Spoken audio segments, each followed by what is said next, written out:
Hey everybody, just have some small updates on stuff that's been done to add some detail down in this corner of the layout around the train yard, the freight train yard.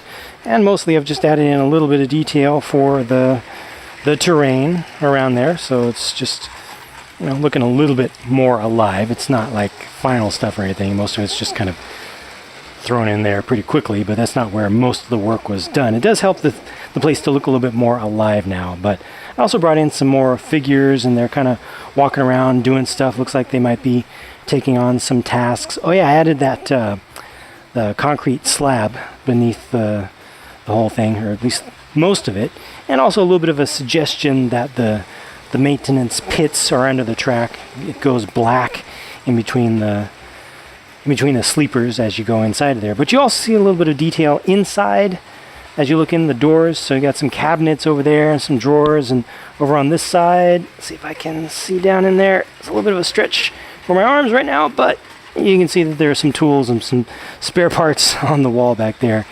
And I added some lights around the outside as well, which just, you know, helps with the little details. I didn't do anything to the roof yet. I think I tuned some of the pieces that push them together more properly.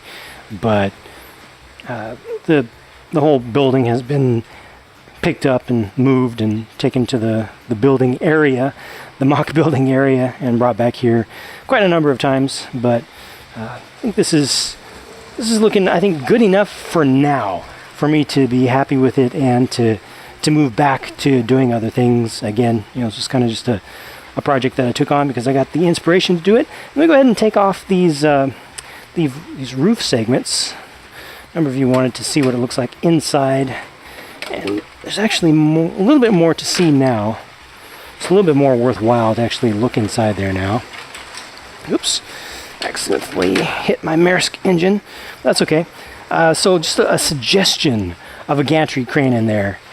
It doesn't actually work. I mean, it has a winch, but you know, the trolley portion of it doesn't go side to side, and the whole thing doesn't actually roll. You know, it doesn't have a track yet. I could make it roll, I could make it work and everything, but it's just a matter of how much work would be put into doing details like that, making things work, versus how much any of us would actually get out of it. And after this video, once I put the roof panels back on, I'm basically never going to open this up again. So there's really no point in spending hours and hours, if not days, putting a tremendous amount of fine detail in the interior of this utility shed if it's never going to be appreciated, if it's never going to be seen. I can come back later, you know, once I've done a whole lot of work in my city and I have a lot of structures complete and in place, and then I can do more. You know, I can add in, I can fill in the details that are missing. But for right now, it's just not wise. It's not a good use of my time. There we go. Get you around to this corner as well, while the roof is off, so you can see some light in there. You know, it looks okay.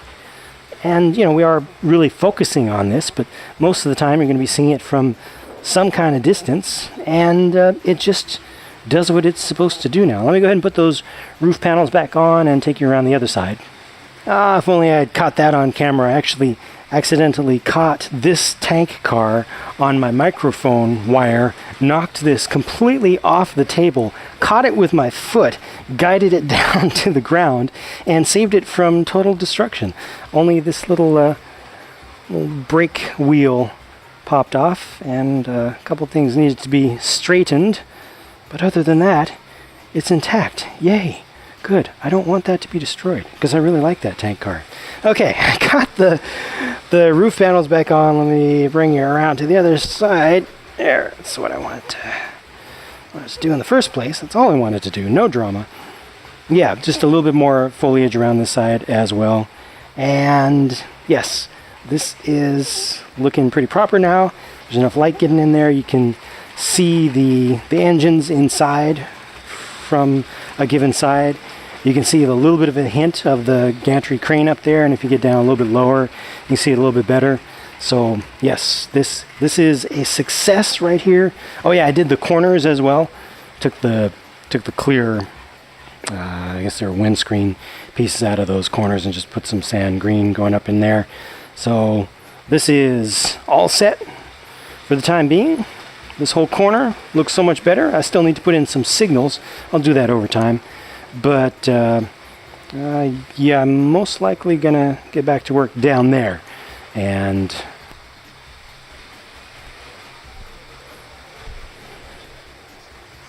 actually, you know what? Now that I think about it, I don't know what I'm gonna work on next. We'll have to see tomorrow. Ooh, you wanna see something cool?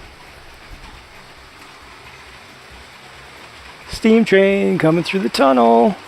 Gotta catch it going in the tunnel on the other side as well. But yeah, it's a cool look. I think it's the first time that I've run my little American 440 steamer around this layout in its present form, the present form of the layout. So let me get situated over there so you can watch that go in the tunnel.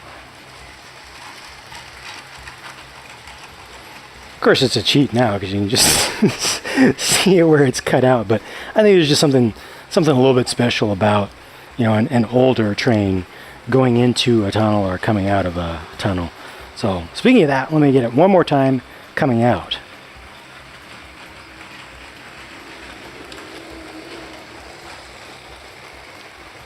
Realistically, I need to get a little bit more of the inner liner in that tunnel before it'll look right and really get the darkness. But as it just comes through there, comes on out, heads on its merry way. There you go. Yeah, so that's all I have for today's update. I will figure out what to work on next, and then I'll work on it. And then once it's worked on, I'll show you how it looks. Bye for now.